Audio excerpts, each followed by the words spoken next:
Okay, are you with my fellow debaters if they're ready? Okay, 1, 2, 3, go.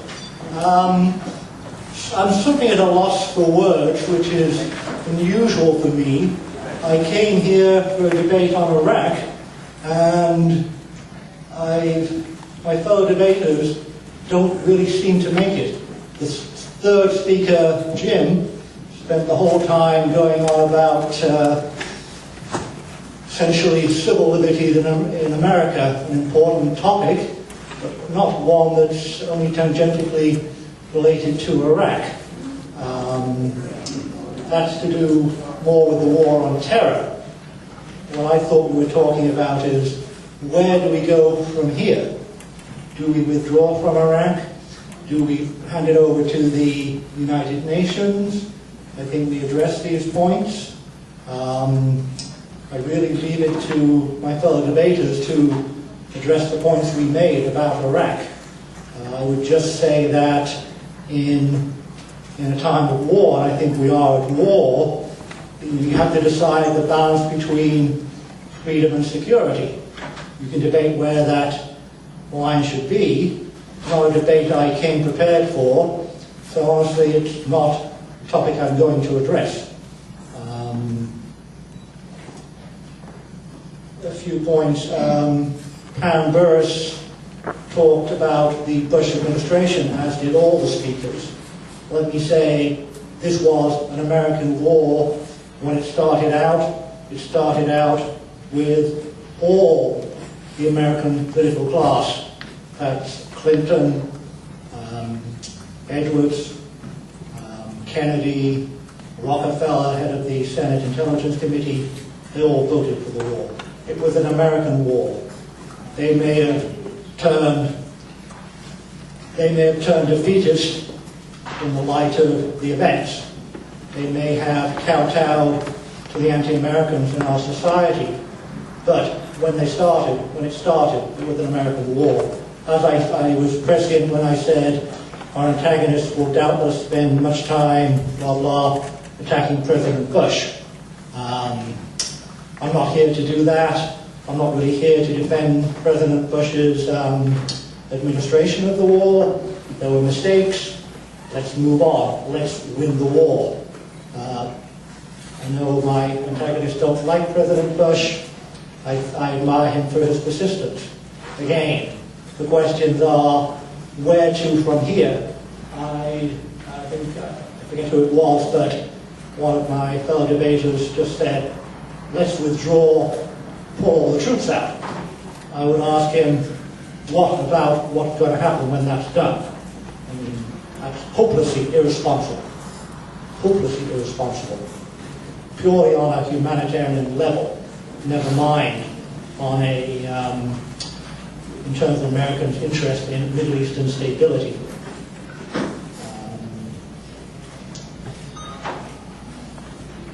I'll let you take over. Yeah, I'll just take a minute to go over some facts and figures. Our first speaker from the other side mentioned that there hasn't been much going on in Iraq in terms of projects and so on and so forth. As of this summer, the U.S. Army Corps of Engineers has concluded 3,014 out of 3,387 planned projects. 3.1 million Iraqis have 142 million gallons of purified water every day, built to rehab 77 primary care centers and 16 hospitals, renovated or built 810 schools for 324,000 students. Women are encouraged to bid on construction contracts and become entrepreneurs. Women. Building a 3-story facility for female police. By July 2007, the U.S. had online the construction of 154 border forts, 91 police stations, 32 courthouses, and 4 major prisons. Also, regarding the torture, a fellow by the name of Abu al-Zarqawi, they were admitted that they had waterboarded him. And he came up with all kinds of information, some very specific stuff that helped stop perhaps other terrorist attacks, including the bombing of the Brooklyn Bridge. torture. He's still breathing. The fellow whose throat he cut, Daniel Turrell, the fellow he beheaded, isn't with us anymore.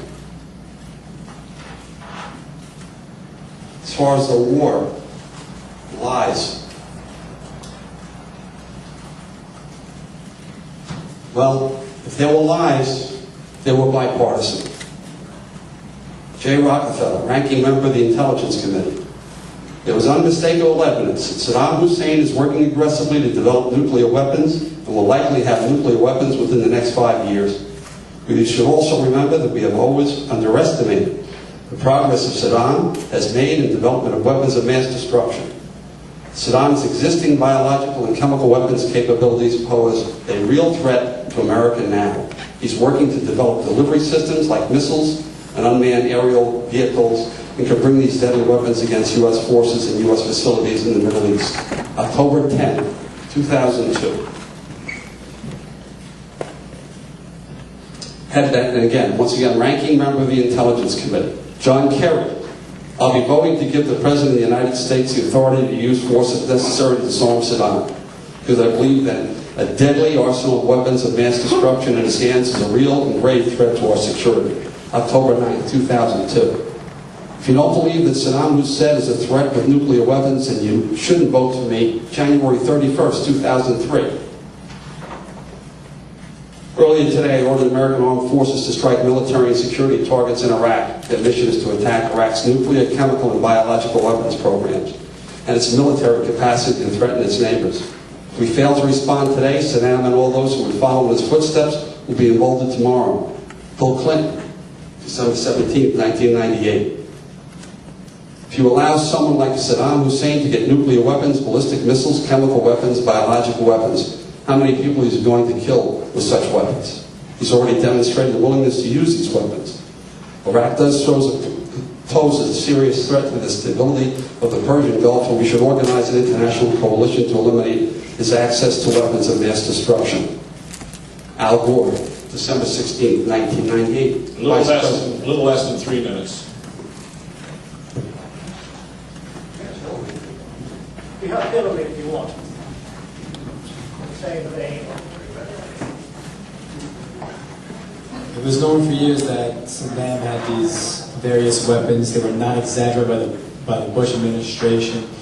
As Jim just said, Bill Clinton said he had them. Tom Daschle has also said that to make Iraq comply with international sanctions, military force might have to be used. There was found yellow cake and nitrogen mustard, ricin, aflatoxin, sulfur mustard, nerve agents, as well as many other things. These are weapons of mass destruction that were used. The prisoners are not protected by the Geneva Conventions, as was stated. They're not for 3 reasons. They don't fight for a country, they don't wear uniforms, and they conceal their firearms. The wiretapping, so-called, have foiled numerous attacks, including an attack on a military base in Fort Dix, New Jersey, as well as recent as last summer, when bombs were threatened to blow planes right out of the sky from New York to London. These are all progresses that have been made through surveillancing, and I would just like to know how one is to fight a war when one is being called that you can't get what your enemy's next move is going to be. 50 million people have been freed due to U.S. involvement in Iraq and Afghanistan. 50 million Muslims have a shot at freedom now, and they are free from awful regimes in the Taliban and Saddam Hussein, which we've covered, have done mass murder to his own people here.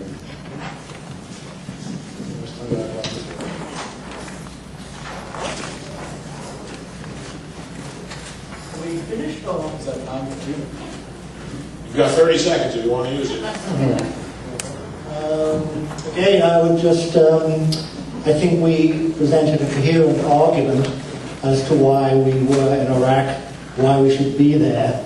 I don't think that was addressed in our fellow debaters' speeches. So I look forward to them hopefully addressing it now.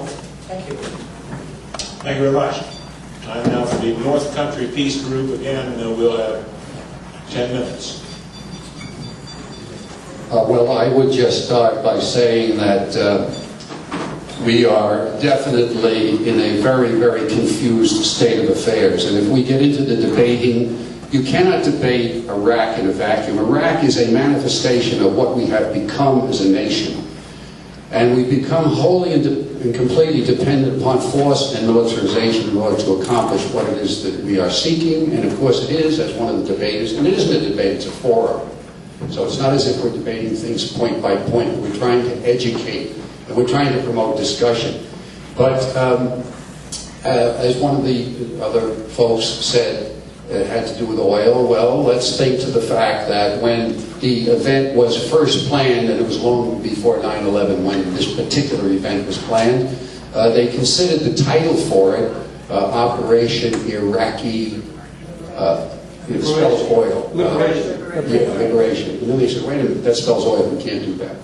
Actually, we've been involved in the most magnificent manipulation of the mind since way back in 1991 with Gulf War I.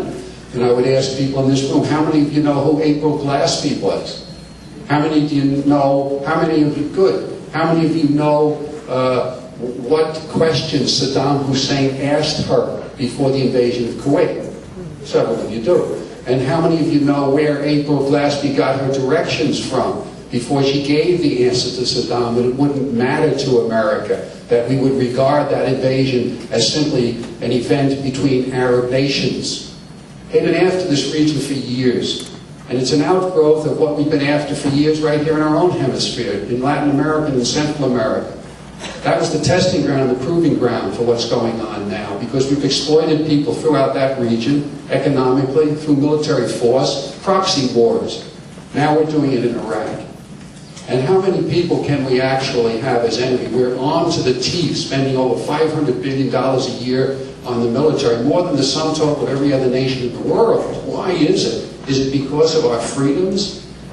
Why do they hate us so much? Why were we hated by Panama? Why were we hated by Grenada? Why were we hated by Nicaragua? Why were we hated? Why does everybody want to come here? Some people would like to make it a debate. The reason that people come here is because we've thoroughly devastated their economies. Take a look at Nicaragua. Take a look at Colombia. Take a look at Salvador, Chile, and Argentina, and Brazil. Now begin to take a look at Yugoslavia, and take a look at Colombia, take a look at Iraq, and I'll pass this on now to some of my compatriots.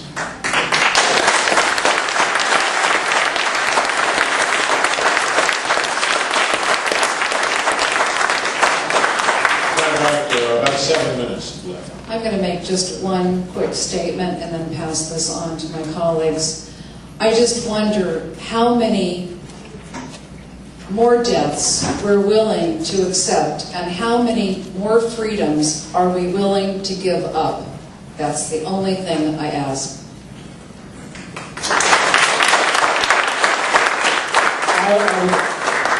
I will address Kirby, my fellow forumer, that in light that this is not a debate, but I will address the point that you asked me, why I seem to point at politics and Bush in particular. I'm saying that overall, as George Orwell, one of the most prolific and incisive political writers of the 20th century, said, wars are internal, and they are somewhat a mirror image of what we are doing in applying force to a country that never was at the time of the invasion a threat, as verified by Hans Blix, who did the weapons inspections for over 6 months leading up to the invasion. I want to say that our corrosion in civil liberties and freedom are seen on a regular basis across the media, airways, and internet reports of journalists, that we have free speech zones, we have dictated distances that you can only stay, and you're not allowed to show signs, slogans, or posters in the presence of certain politicians, usually from the White House. And as such, we are facing a drastic constriction of our liberties and our right to due process. On the, and as for Jim, on the war on terror, I think what I understood you addressing it was we were supposed to go after Iraq and only specifically refer to Iraq. Well, Iraq is part of the war on terror, as Bush puts it, and it was part and parcel of the whole war on terror. Some of these rights have been going, right decimation in civil liberties, and they have been going on since before the war in Iraq and prior to the invasion of Afghanistan. And one last point is the bipartisan blame or assignation of involvement by both parties. Sure, I agree. Congress has become unhinged itself, and it's part and parcel of this rapidly successive overreach for executive power. And Congress has gone willy-nilly in this atmosphere of fear, hysteria, and patriotic hype.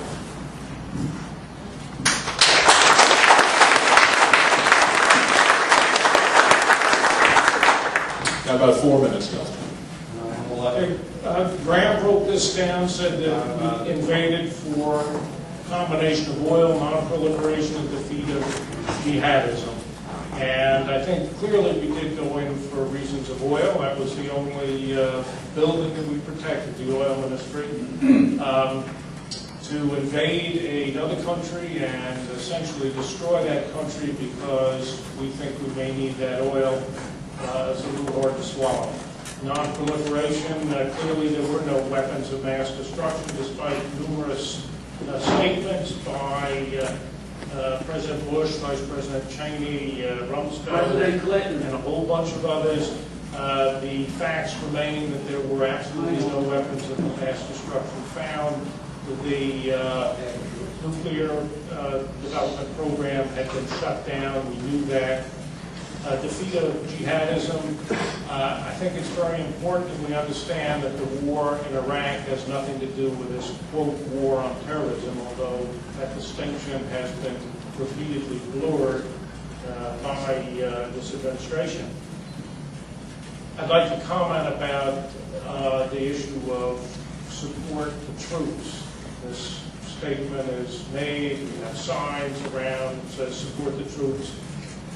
What exactly does that mean? It seems to me it's only two possible meanings. One is forget about using any kind of understanding, thinking about what's going on and simply accept thoughtlessly what the administration wants to do. The second would be, in fact, to worry about what is happening to the troops. The fact is that it was sent in with inadequate armor, inadequate numbers. Their medical benefits have been cut. There have been attempts made to prevent the treatment of those with psychiatric illnesses as a result of the invasion.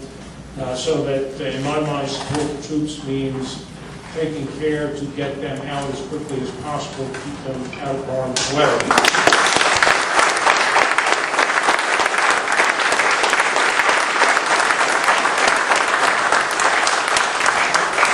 I think also to pull out immediately would probably result in the least number of people dying. The critics in the 20s said if they left there would be a bloodbath, and there was not. I think in this case, the United States, its occupation serves as a stimulus for all the worst kind of responses. And clearly there is a need, an understanding of the neighboring nations that this continuing activity is creating tremendous instability in the Middle East, and all the neighboring countries have a desire to have stability, clearly.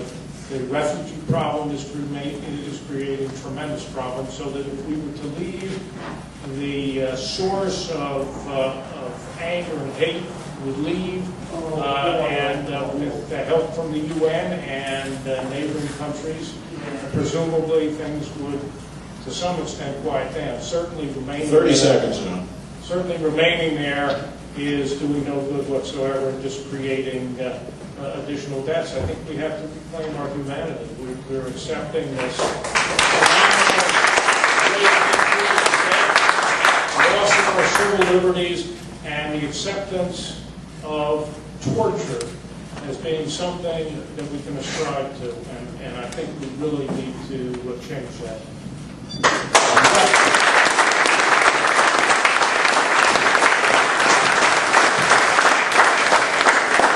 I'd like to thank both of our groups for the fine presentations, the North Country Peace Group and the North Country Patriots. Thanks very much for your presentations tonight.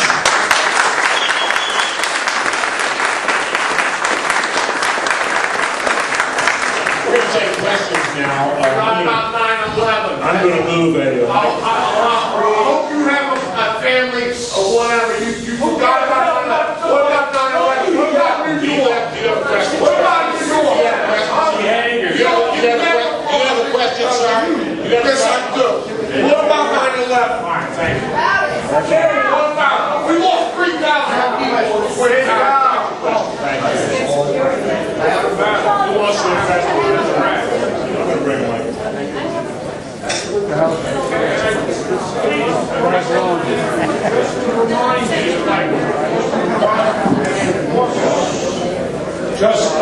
Just to remind you that in August 2006, Bush stated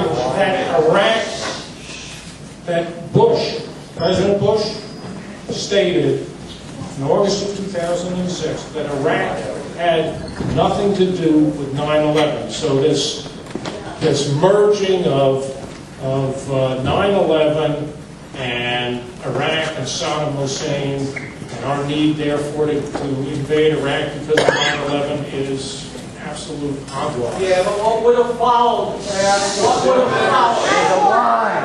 There's a line over here. If you gentlemen have questions, please get in the line and ask Get them. on the goddamn line. And we don't need any more, please. Go ahead. I'd like to ask those of you here who have indicated your support of the North Country Peace Movement, how many of you have had your phone tapped? How many of you have been picked up off the street and brought in for questioning without a warrant? You can bemoan the lack of freedom and the loss. Let me finish. Let me finish. Show me the respect that we show you each and every day on that corner. That's disgraceful. We'll need a question, sir. Grow up and learn to be respectful to fellow citizens. We'll need a question, sir. You're going to get No speeches, please. I am a practicing attorney. Every day I go into that courtroom, I celebrate our freedom. I celebrate the right that all of us have the ability to take our briefs, to take our complaints to a court of law. You don't find that anywhere else in this country. So you can sit here and waste negative energy belying your loss of civil freedom. I celebrate it every day, the freedoms that we have. Secondly, John, you indicated, excuse me. No, excuse me, sir. If you have a question, please ask it, otherwise give up the mic. How, John, can you possibly say? I know of people in this room that have been picked up without charges, sir. Why don't you tell me precisely who they are and what the charges are? Question for John. Sir, I have a question for John. John, you stated that the people of Iraq were better off before the invasion than after. Why don't you ask the Kurds whose children were tortured? Why don't you ask the women who were raped, their daughters who were raped, if they prefer life before the invasion? Thank you, sir. Gas. That's a question I wanted to ask. The gassing of the Kurds was done with complete support from the U.S. government. We supplied Saddam with dual-use technology, with satellite information. We supported Saddam through and past the war against Iran. And so the horrendous sorts of things that he did were fully supported by us. In fact, we prevented the UN from sanctioning Saddam because of the atrocities he had committed. And let me just, with regards to civil liberties, we are now facing a situation where any one of us in this room, citizen or non-citizen, can be indefinitely detained. I don't feel threatened a bit. Thank you, sir. Could we have another question, please? I have a question to Dr. Graham. I have to frame it, though, very briefly. It seems to me that to justify the continuation of an occupation of a foreign country on humanitarian grounds, namely all hell will break loose if you lose, is the height maybe not of Anglo-Saxon democracy, but certainly of Anglo-Saxon hypocrisy. Insofar, I would like to ask you, why is it, do you think, that the British government has decided to take out of Iraq by this spring between 4,000 and 5,000 troops? Thank you. Your question is, why have the British government withdrawn their troops? Correct. Because unfortunately, the British, and I'm sorry to say it because I'm British, are now as feckless as the Europeans. They're not prepared to carry on the fight. Sorry to say that, but that's how it is. I don't approve it.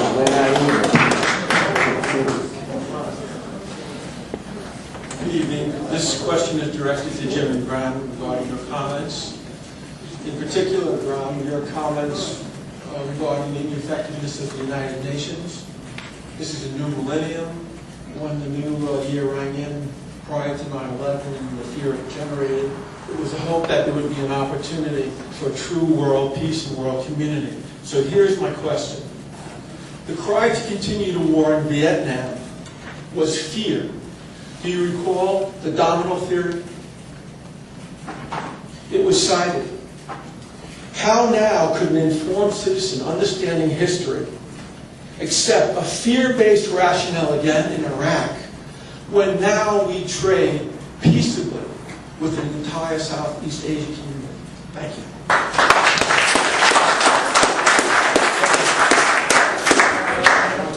Okay, simply the domino theory. It was correct. The communists were advancing in Southeast Asia. America bravely stood and they won the war. They lost it on the streets of America. The Tet Offensive was a failure. The Democrats pulled the rug under from South Vietnam when faced by an invasion of the North. Faced by an invasion by the North, they cut off supplies to the South Vietnamese government. Thereafter, you had the boat people fleeing South Vietnam. You had re-education, meaning torture camps in South Vietnam. You had genocide in Cambodia, with something like a quarter or the fifth of the population being murdered. Regarding the United Nations, I think the United Nations as an organization was summed up on at the time just before the Iraqi war started. You had Iraq as the head of the Atomic Energy Committee, and you had Libya, a perennial abuser of human rights, as the head of the Human Rights Committee. Diplomacy has a place. It doesn't always work. It didn't work with Hitler. It's not working with North Korea. They repeatedly break any agreement they make.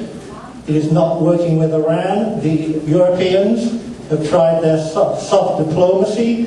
They have negotiated with Iran, and Iran continues to build its nuclear weapons. They've made it clear that they intend to build them. Prove it.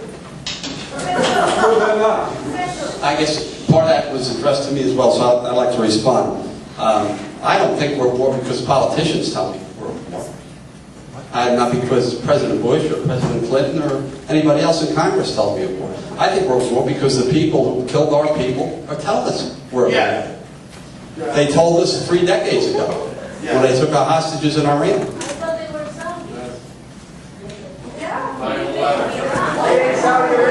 If you'd let me finish, I'm just saying that they go on the internet constantly, and they've done it for 3 decades, and we ignored it at our own peril.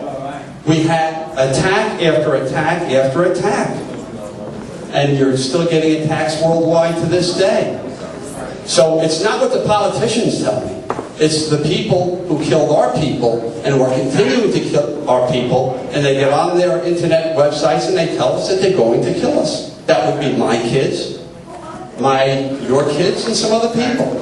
Now, they could be terrorists, they could be jihadists, they could be any number of things. In World War II, we were attacked by Japan at Pearl Harbor, but we wound up fighting Germany and Italy. Their purpose was to beat us and kill us, and it's the same with these people. It's not what the politicians tell me, it's what our enemies have told us.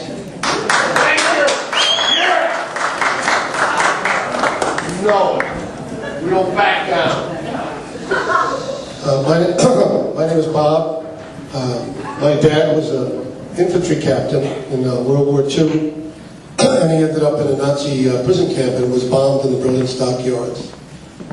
My brother Richie served in Vietnam as an engineer, and he was exposed to Agent Orange. He died at age 36. I identified his body. I couldn't tell who it was except for the dimple on his chin. He died of Agent Orange poisoning.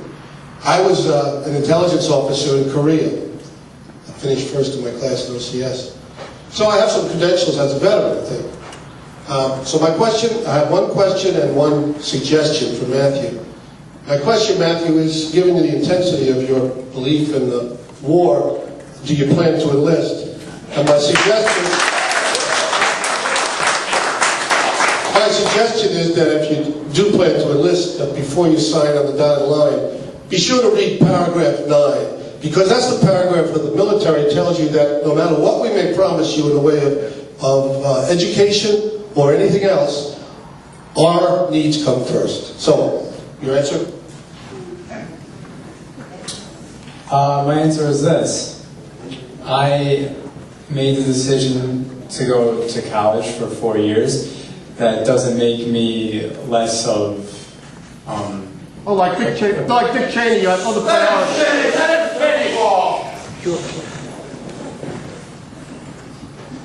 I don't feel like I need any Medal of Honor from generals to support my country and my troops that are over there right now.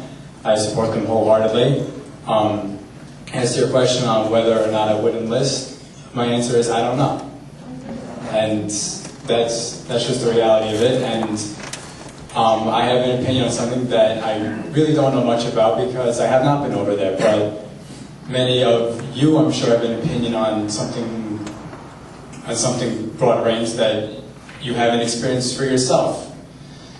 So that's, it's not fair to judge me on one thing. Good answer, Matthew. Good answer. Thank you. Now, if I may, Can I just comment?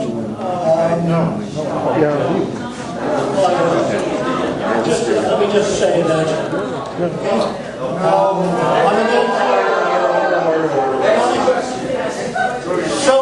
so much for free speech. Okay, no problem. all right, let me throw in a couple of written questions here, if you don't mind. A question for the peace group. Your president, commander-in-chief, and Congress have declared a state of war and have funded saying, how can you justify your opposition by being a Jane Fonda?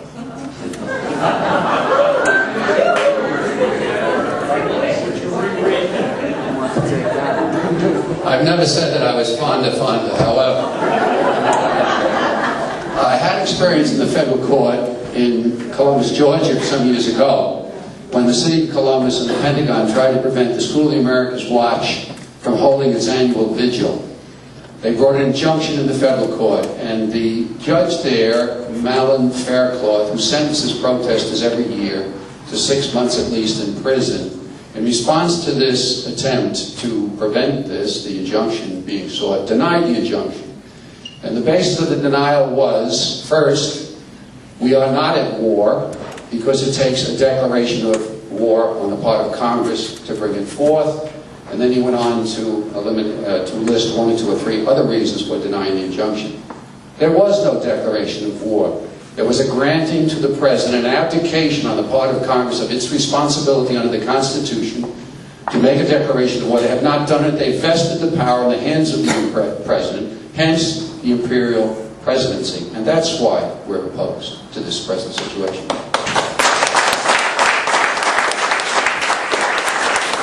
Is there something to add, John? I still think it has something. James Madison, often called the father of our Constitution, wrote, quote, "The Constitution supposes what the history of all governments demonstrates, that the executive is the branch of power most interested in war and most prone to it." Close quote. Quote, "It has accordingly, with studied care, vested the question of war," this is the Constitution, "vested the question of war in the legislature," close quote. Madison and other framers expected Congress to use their powers to rein in the commander-in-chief. And this just essentially goes to support what Bill just said. Congress never did declare war formally. So, in fact, this is an action that has been taken by our imperial presidency and has now brought to itself just phenomenal powers that we've not witnessed before, moving us towards a police state. Thank you. The same questioner asks of the Patriots, our president's mantra continues to be democratize the world. Is this realistic, and where will it lead? Is it realistic? I think we have a moral obligation to try. Having invaded Iraq for various good reasons, I don't think we have any other option but to try and democratize it. Will it succeed? I hope so. I don't know as I agree with the premise of the question. I don't know as Bush said to democratize the world. I think that so I disagree with that aspect of the premise of the question. But we do have a model in history where you've had 2 of the most belligerent countries of the first half of the 20th century who did find democracy after they were defeated in a war. And that was Germany and Japan. And they were really as belligerent as you could be for the first half of the 20th century. And so we do have a historic model to follow in terms of making a country that you don't give much hope to, or maybe a lot of the cynical people don't figure there's much of a chance for them to have a democracy. If you look back to 1944 and 1945 and said, well, gee, the Germans don't have a democracy in a functioning country in 50 years from now, or Japan especially, you wouldn't agree. So there's a historic model to follow this. Yes, sir. Hi. My name is Matt Beaker. I'm a former United States Marine Corps lieutenant, combat duty in Vietnam, platoon commander. I'm not a pacifist, but I'm anti-war. And I'm tired of people questioning my patriotism. I proved my patriotism on the field of battle.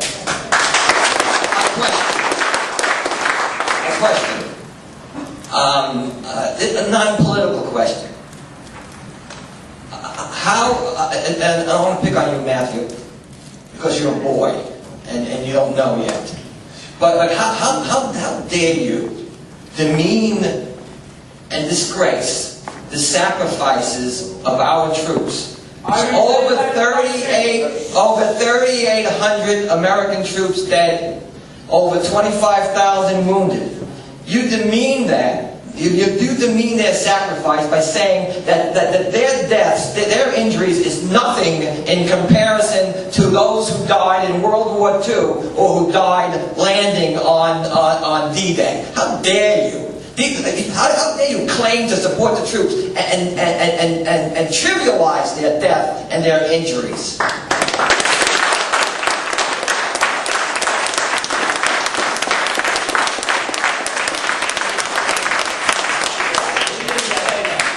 He didn't say that.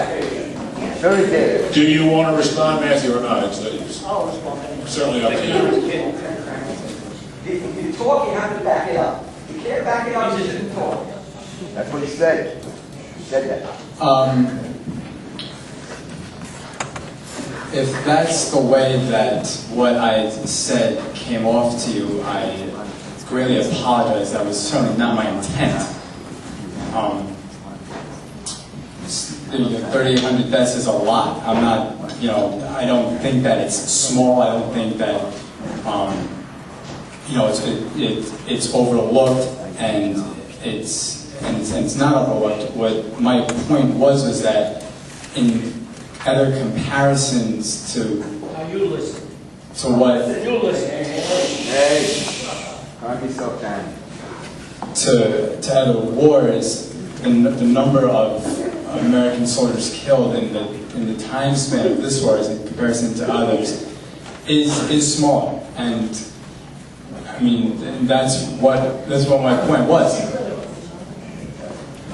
I'm sorry if it came off as offensive or disrespectful. It was not my intention.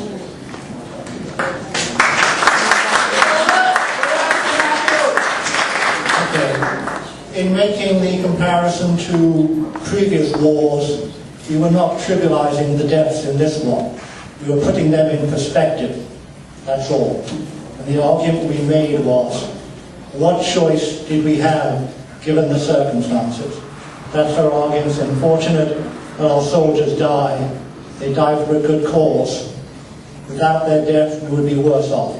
I'm not in favor of war, but we live in a nasty, unpleasant war where there are evil people wishing us harm. We have no choice but to confront them, and that unfortunately will involve death and destruction. 9/11. Yes, sir. My name is 9/11. I live down in the Riches. Obviously, you can tell I've not lived here very long because of the accident. So you probably know better, even better than I do, the impact of the question I'm about to ask to the North Country East Group. On 9/11, we saw a few dozen men with a budget of about $1 million emerge from the cloak of sovereignty of a backwards primitive nation and perpetrate the attacks that we all saw. I saw them on the TV, many of you saw them up close and personal. My question is, if such damage could be done by so few men with so few resources from such a primitive nation, why does it make any sense to let a man who shares their disdain for life and liberty, who shared, thankfully in the past tense, shared their support of terror to take that life and liberty away from us?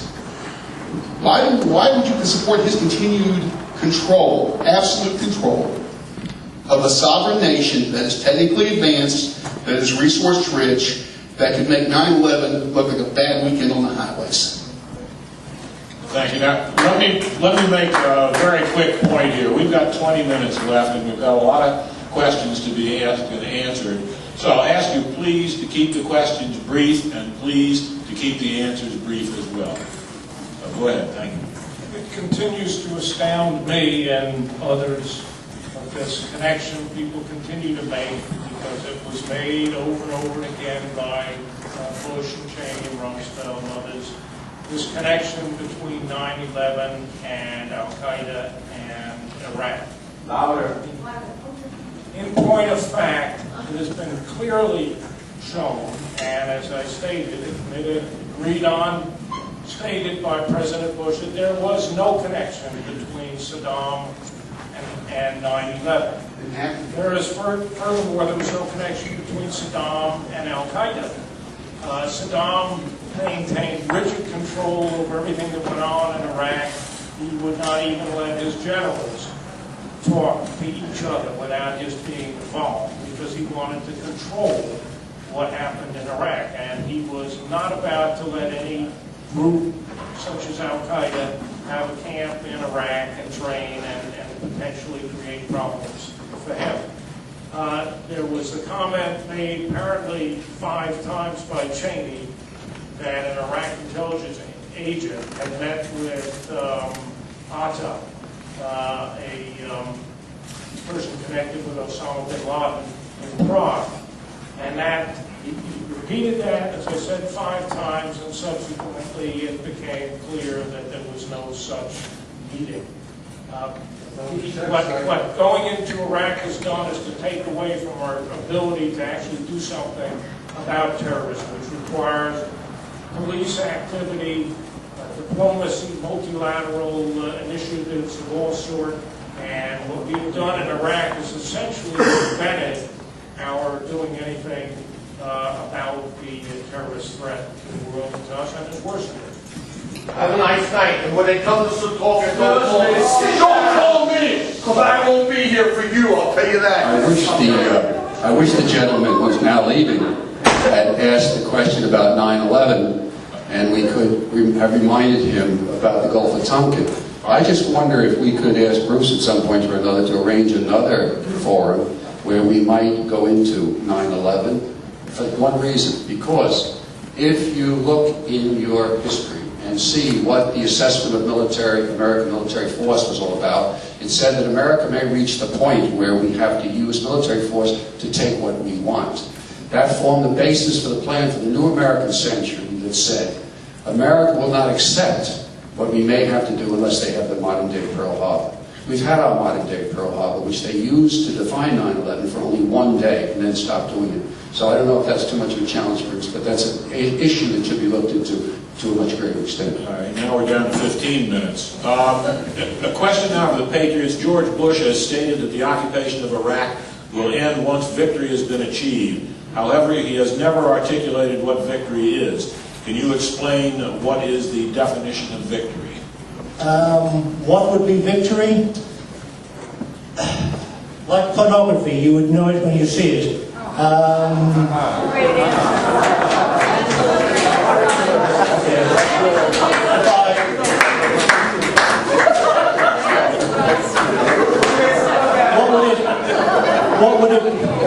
What would victory be? It would be the defeat of Al-Qaeda. It would be a functioning government. It would be an Iraqi army and police which could generally provide security. It would be when oil is flowing again, when the infrastructure is repaired. That's about it. It might well be a long time coming, but as I've argued, we have no choice but to stay the course. Thank you very much. Yes, sir. Hi, thank you all on the podium for being brave enough to sit there and respond and listen. Basically, this is a bit of a follow-on, I guess. Considering the present and the future, and could each side, at least one person on each side respond, are our interests, the interests of the U.S. and our allies, identical, similar, different, or vastly different from the interests of people who live in Iraq? Why or why not?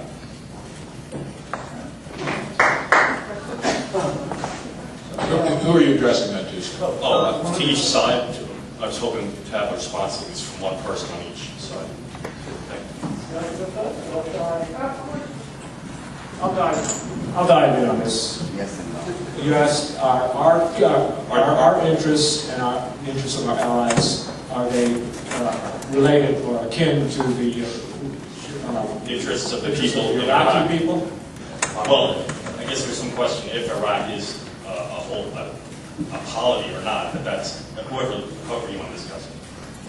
Yes. Well, I believe that the interests of the people of the country, of our country, and those of modern democratic Western nations such as Europe and so forth, are alike in that everybody wants certain freedom, and they also want economic activity and be able to improve their lot of life. And I believe the Iraqis probably, in their scorched earth country and geography that they inherited in the past 5 years, probably want something like that too.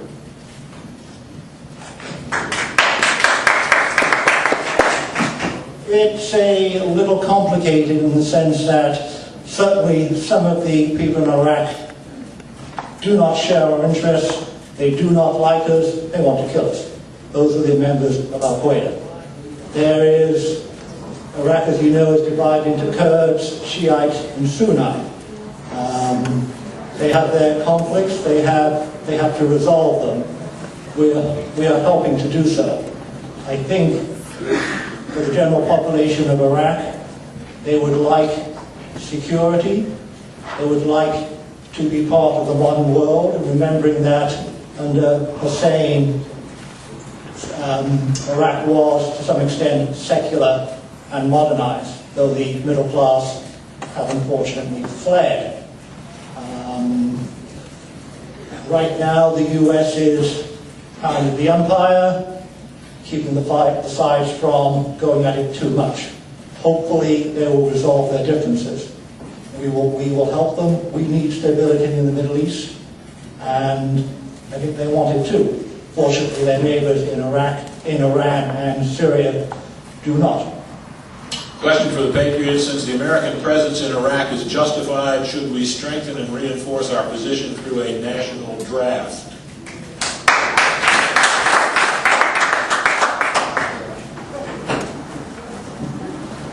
I don't know is that there is an interest or a need for a national draft right now, and the reason is pretty simple, is that the guys who are going into the service, in spite of what John Kerry said, are the best and the brightest. They go in, they need them to have them in there for any number of years so that they can really perform the kind of missions that you're seeing in Iraq and all across the globe that are really multi-level. They're not just, well, I'm not going to, it's a different kind of army. If you have ever seen some of these fellows interviewed in the middle of combat, and you listen to how articulate and respectful they are, I have a bias. My godson was over there, and now my cousin's oldest boy is first lieutenant. These guys, college graduates, articulate. Just compare them to some of the athletes you hear interviewed after a game. So I think it's a different kind of army today, and I think they've got what they want without the draft. Thank you. Yes, sir. And I have a bunch of questions of you. Could you stick with one? No problem. I'm not going to cut it down. I'd have to skip it then, and I'll probably give you a slide because you're a astronomy teacher, and I love astronomy since I was a little boy. I loved astronomy since I was a little boy. Went to hate planets right as a kid. Anyway, John, if this is all about oil, if everything we're doing in Iraq is about oil, I have two questions for you. One, in 1991, why didn't we just take the oil? Why did we leave them? Number two, if it's still all about oil, why don't we just take the oil now and let the rest of the country go to hell? It doesn't make sense that we would spend all this time, money, and people getting injured for oil, when in fact, we're not benefiting from oil at all there. Okay, thank you, sir. I think that what we are reading in the paper is that we basically are taking the oil that we have our government has made the rules for the oil and has invited foreign companies in to have 30-year contracts. And the proceeds of the oil are going to be divided, but not in a fair way. The Iraqi population was reliant on over 90% of the oil revenue that has been taken away from them with this occupation. You mean Saddam was reliant on that kind of revenue? That's just a This is not a dialogue here.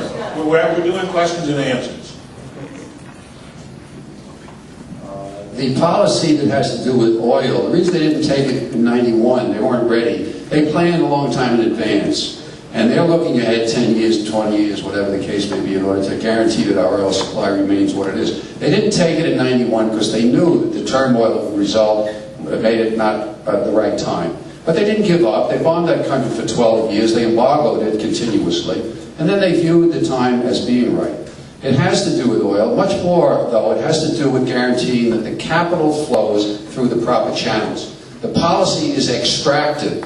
The model to better understand it is Latin America. Everything that we've done in Latin America has been extractive in nature to guarantee that markets are open to the extent that the capital flows in the right direction. We don't have to take all the blame here in the United States. Other developed countries play a role in this too. But that's the nature of what we're involved in today. It's a guarantee that the status stays quo. And you and I are all part of this. The status quo is that the money is concentrated in the right hands and the trickle down dampens you.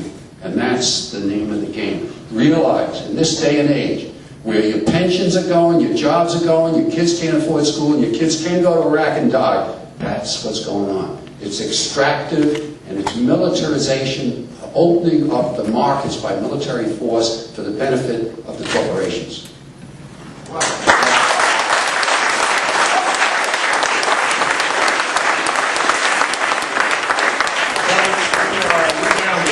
We're down to about 5 minutes now, and it's clear we're not going to get all the questions in we would like to get in. So please give us your best three-word question and three-word answer. All I have to say is, you people are living in La La Land. Do you think that the situation in the world today was just happened? This has been going on for hundreds and hundreds of years, maybe thousands. Do you have a question, sir? Yes, I do. Please. You be a little patient, okay? I've been waiting all night. All right, that's number one. You're living in La La Land. In disputing the reason for going to war with Iraq, and mentioning the loss of American lives, maybe you could tell me, how many of these 3,800 lives that you've been bandying around tonight are you people responsible for? I don't mean you people in particular. I mean organizations like yours. During World War II, it was called the Fifth Column. Yeah. The Fifth Column. You don't like to hear that. You know, it's trivial.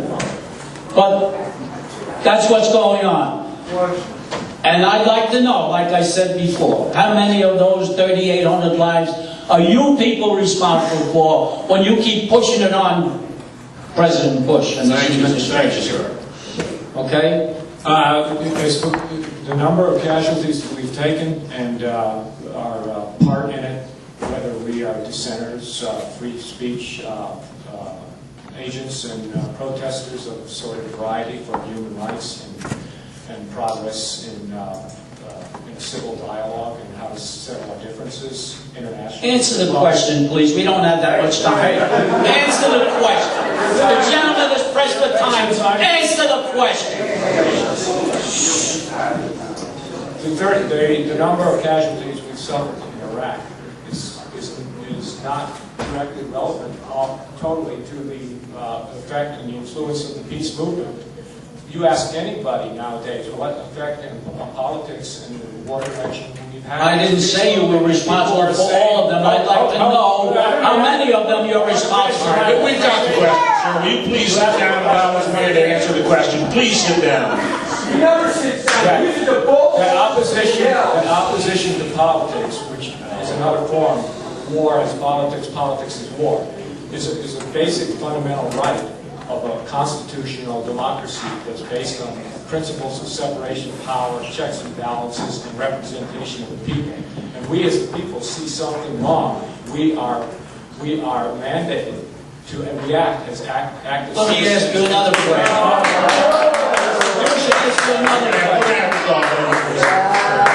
We're out of time, sir. I'm sorry. Just a comment. You have the right, but I think it's an objective fact that your actions embolden the enemy. You have blood on your hands. Are you accusing people of treason here, Graham? Are you accusing people of treason here? Are you questioning on patriotism? Unpatriotic behavior. It's not treason. It's not treason. I'm just saying that the battle is not just being fought in Iraq, it's being fought in the streets of America. Exactly. Thank God. I'd like to reply to that, Graham. If you want to, if you're not inferring treason, you're inferring that we are a disruptive and a debilitating force to the progress of democracy. And as such, Do you realize why Scooter Libby was indicted, tried, found guilty of exposing the CIA and thereby also exposing many other contacts? All right, let's get the last couple of questions. That's a form of betrayal. That's not the issue. Please, let's get the last one. Go ahead. I recognize all the people up there on both sides. Please ask your question. My question is to Graham. I believe you said that we had to get behind this because the Congress had had backed the president, and I believe you said words to those effects. I think. But do you recall that much of the presentation that the president made has proven to be false? That is, the whole issue of weapons of mass destruction. That whole issue was really the impetus for getting the congressional resolution to give the president this executive authority, which has since proven to be false. So when you say the Congress got behind them, I know many Congress people have since said, had I known then what I know now, I would have never voted for this resolution. So I think I answered that question in my speech.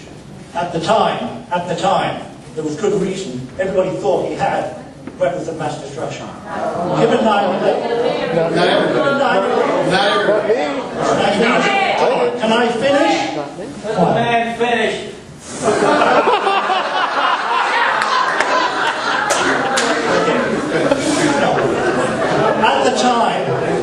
At the time, everybody thought he had weapons of mass destruction. Given 9/11, you couldn't take the risk that he didn't.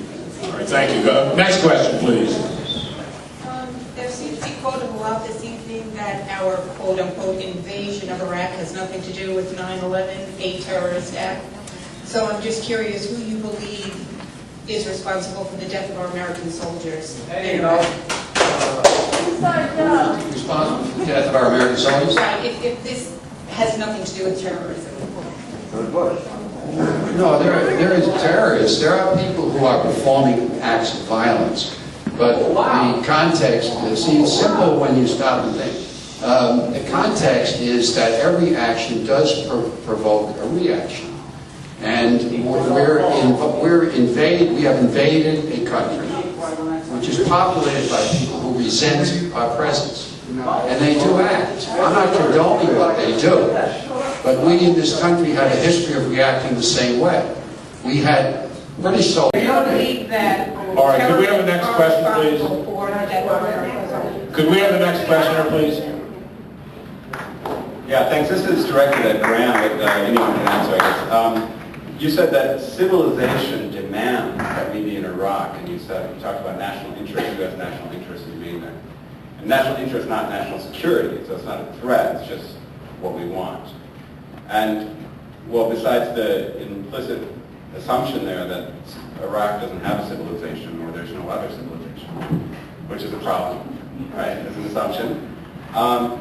What limits do you see, moral or legal? I mean, we haven't talked about law very much tonight, but what limits, moral or legal, do you see on the U.S. using military actions just in its interest, not in its security, but in its interest? Because the consequence is, of what you stated, is that any country who sees an interest in our resources or our power should invade, and justly invade, the U.S.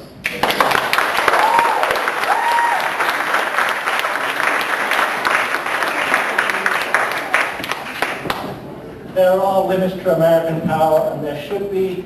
It would probably be, in an ideal world, America would probably step into Zaire to solve the problem there. It would probably depose Mugabe.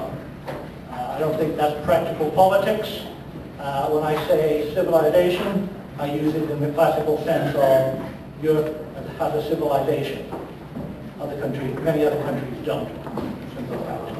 Thank you, sir. We have a last question. I have to say one thing. I'm sorry. I have to say one thing that's been said over and over again, that soldiers are over there dying for our freedom.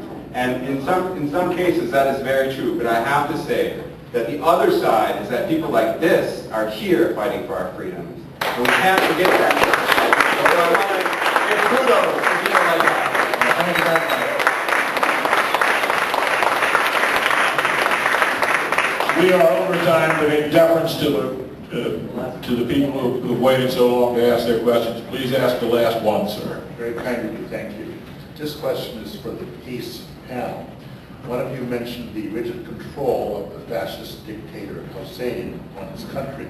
My question is, what do you think he did with the known large stocks of biological and chemical weapons whose existence was confirmed in the late 1990s and early 2000s, not only by the Iraq Study Group, but by David Huxall? My question is, do you think he destroyed them or did he hid them? I need to give you one extra fact. I know a fellow named David Huxall. He was chief biological weapons inspector for the United Nations in Iraq during the 1990s. And he showed, and this is also confirmed by the Iraq Study Group, 30,000 liters of liquefied nerve agents, weaponized tularemia cultures, botulism plague cultures galore in Iraq. And there's no dispute that these weapons and technology, this stuff, there were stocks of this stuff in Iraq in the late 1990s and early 2000s. As you know, I hope you know, all intelligence around the world agreed with this. Now, the Iraq Study Group report itself, which is a very scary thing. You're going to have to get at the question, sir, please. Said that we couldn't look outside the country, and we didn't have equipment to look under the sand dunes or under the Euphrates rivers, where there were some installations. So my question again is, do you think, what happened to those materials? Did Saddam play Mr. Nice Guy and destroy them, his tens of billions of dollars of investment, or did he hide them? Which do you think it was? Thank you.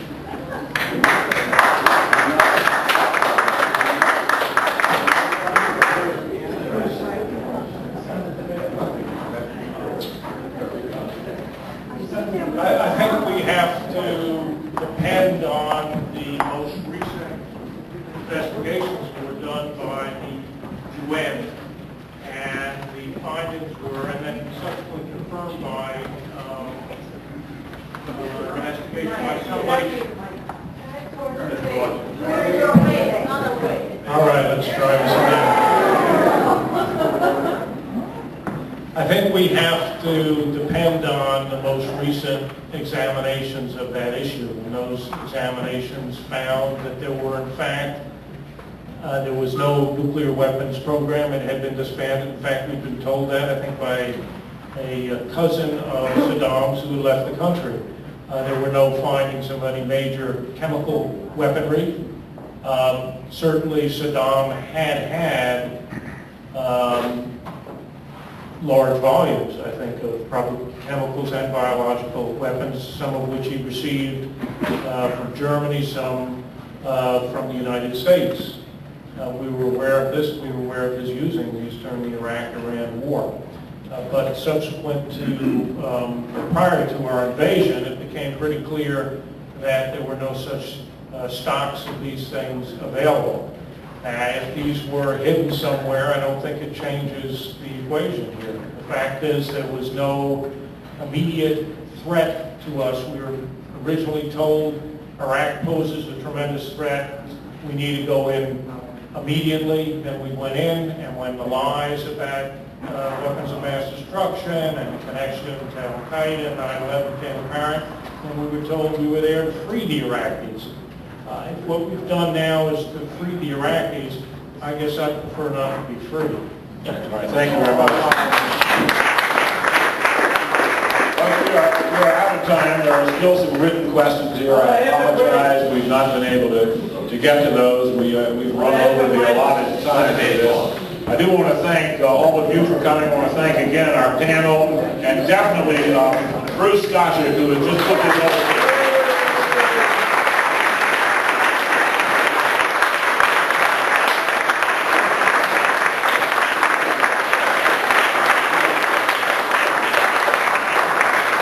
Thank you very much, and have a nice evening.